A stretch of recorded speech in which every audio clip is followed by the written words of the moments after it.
My ex's family ambushed my new girlfriend at a restaurant. He'll leave you like he left her, her mother sneered. My girlfriend simply smiled and placed her badge on the table. The color drained from their faces when they realized who they'd been threatening. I, 34 males, never thought I'd be the guy writing one of these posts, but after what went down last night, I need to get this off my chest. Fair warning, this is gonna be a wild ride. For context, I work as a firefighter paramedic.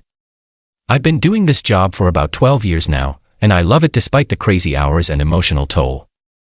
It's how I met my ex-wife, Melissa, who was a hospital administrator at the trauma center where we drop patients. We were married for 6 years before things went south. The short version, she cheated. The long version, she had been unhappy for a while but never communicated it. Instead of talking to me like an adult, she started sleeping with one of the doctors at her hospital. I found out when I surprised her at work for lunch one day and caught them in his office.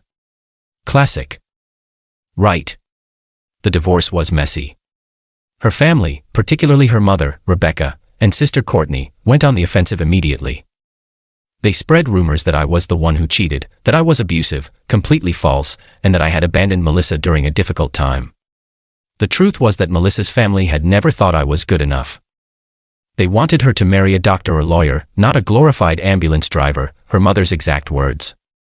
I tried to keep things civil for a while, but eventually, I had to cut all contact with them. The divorce was finalized 2 years ago, and I've been rebuilding my life since then. I later learned that Melissa married that same doctor just 6 months after our divorce was finalized, which honestly explained a lot. 8 months ago, I met Catherine. She's smart, funny, compassionate, and honestly, the most badass woman I've ever known. She's a lieutenant in the police department's Special Victims Unit.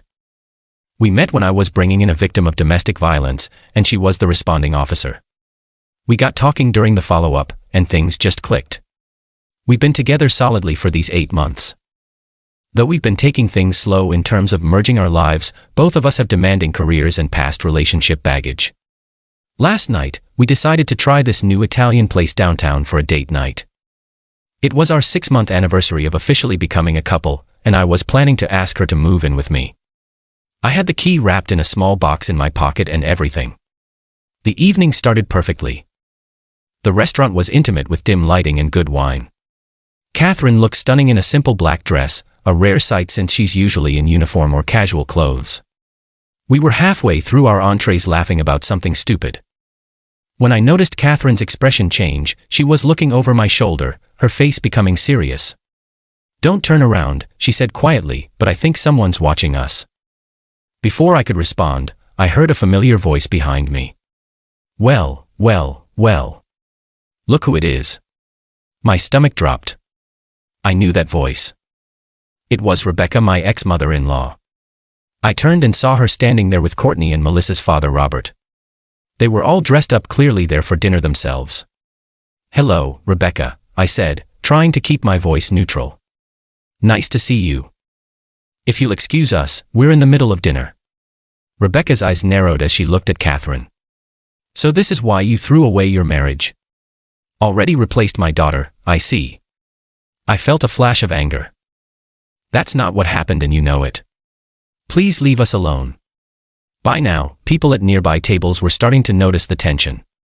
A waiter hovered nearby, unsure whether to intervene. Courtney stepped forward. "You know, he'll leave you too," she said to Catherine. "That's what he does. Commits to someone and then bails when things get tough." Catherine remained calm, watching them with an expression I couldn't quite read.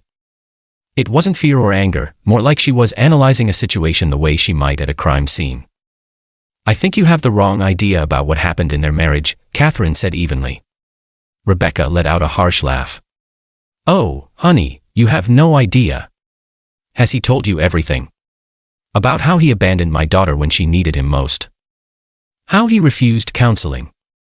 How your daughter was fucking her boss in his office?" I cut in, my voice low but intense. Several nearby diners gasped.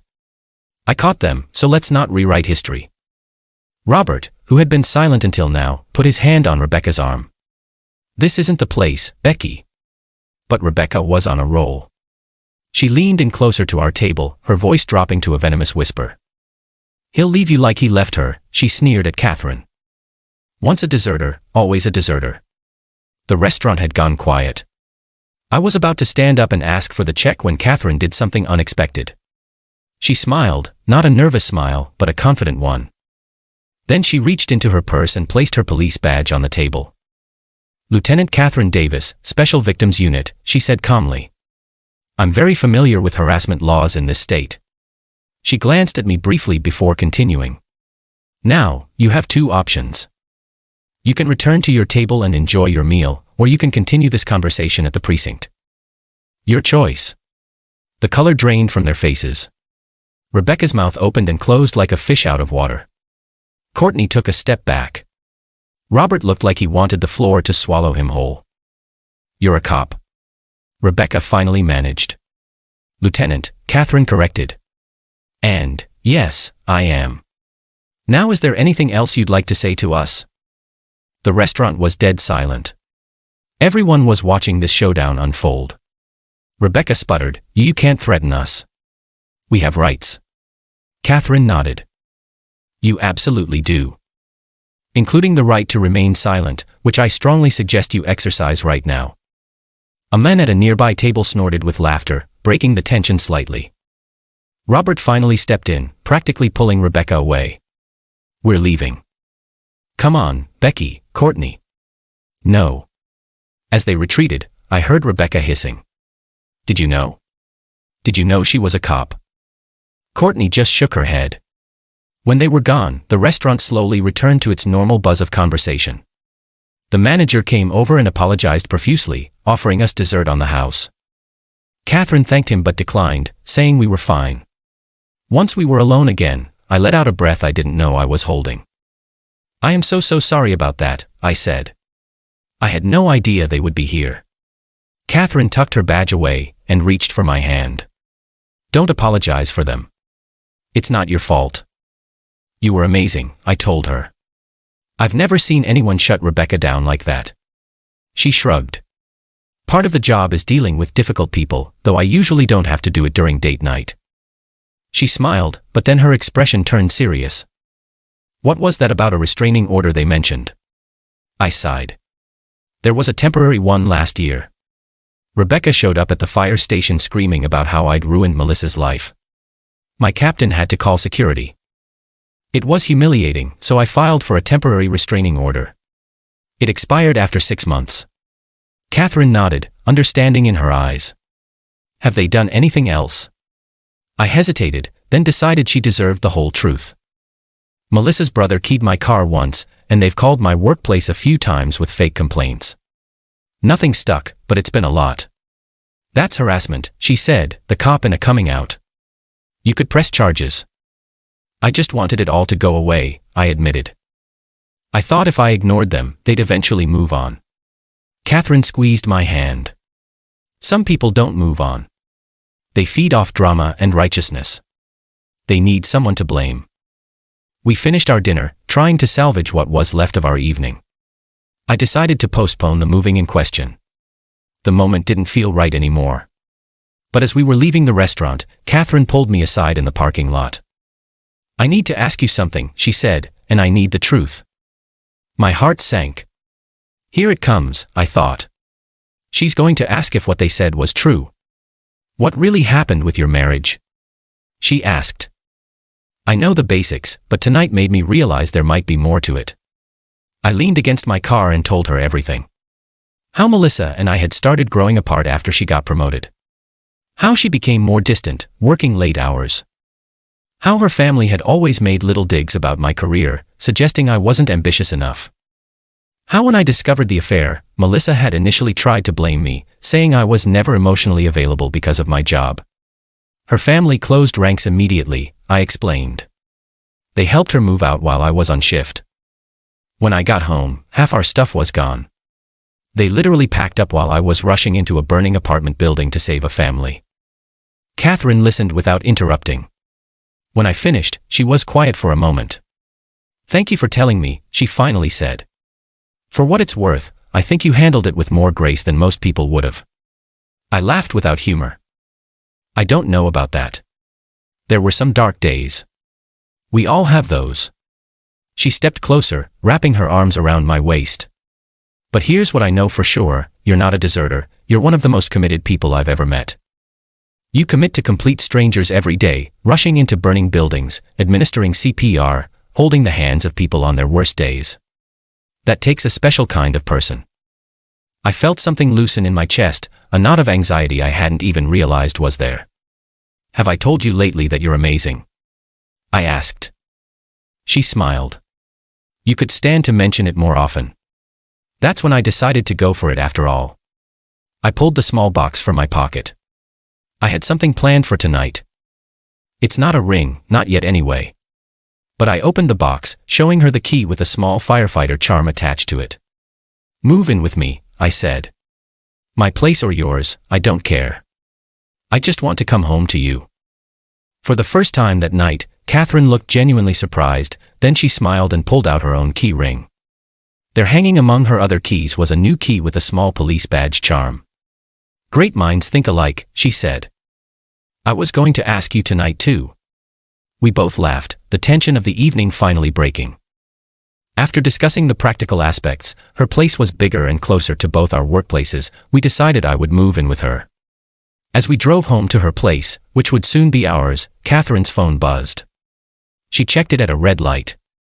Interesting, she said, her voice taking on that professional tone again. What is it? I asked. Anonymous tip just came in about a doctor at Mercy Hospital having inappropriate relationships with subordinates. Apparently, there's evidence. She raised an eyebrow at me. Wouldn't happen to know anything about that, would you? I raised my hands innocently. Absolutely not. But the hospital grapevine has always been active. I bet someone there finally got tired of the behavior and spoke up. She put her phone away, shaking her head but smiling. Just so we're clear, I can't and won't use my position to settle personal vendettas. Of course not. I agree. But if information happens to find its way to the proper authorities through legitimate channels, then the system works as intended, she finished. The next day, I was on shift at the fire station when I got a text from Catherine. Apparently, the hospital was in chaos. An ethics investigation had been launched into several senior staff members, including Melissa's husband. The rumors suggested there were multiple complaints that had been buried by administration until now. A week later, we were moving my stuff into Catherine's apartment when my phone rang. Unknown number. I almost didn't answer, but Catherine nodded encouragingly. It was Melissa. Her voice was tight, controlled. Did you do this? She demanded without preamble. Do what? I asked, genuinely confused. Don't play dumb. The investigation. Mom said your new girlfriend is a cop. Did you sick her on us? I put the phone on speaker so Catherine could hear. I have no idea what you're talking about, Melissa. And Lieutenant Davis doesn't use her position for personal vendettas. Catherine smirked at me from across the room where she was unpacking my books. David is going to lose his license, Melissa said, her voice cracking. They're saying he pressured multiple employees into relationships. They're saying I was one of them. I felt a pang of something, not quite sympathy, but not satisfaction either. Were you? The silence on the other end was answer enough. I didn't do this, Melissa, I said truthfully, but maybe it's time for the truth to come out. For everyone's sake, after a long pause, she said quietly, I'm sorry for what it's worth. I should have just asked for a divorce instead of what I did. It wasn't a full apology, but it was more than I ever expected to get. I hope you find happiness, Melissa. I really do. After we hung up, Catherine came over and wrapped her arms around me. You okay? I nodded, surprised to find that I actually was. Yeah. I think that chapter is finally closed. Catherine kissed me softly. Good. Because we have a lot of unpacking to do, and then I'm taking you to dinner. Somewhere your ex's family definitely won't be. I laughed, feeling lighter than I had in years. It's a date, Lieutenant. As we returned to unpacking, I realized something important. Sometimes the best revenge isn't something you plan or execute, it's simply living well and finding happiness with someone who sees your worth. And sometimes, it's watching karma do its work while you focus on building something new. Catherine and I have been living together for 2 months now. Her badge and my firefighter paramedic credentials hang side by side on hooks by the door. a reminder of who we are and what we built together. And every time I see them, I smile thinking about the look on Rebecca's face when she realized exactly who she'd been threatening. Life has a funny way of working out sometimes.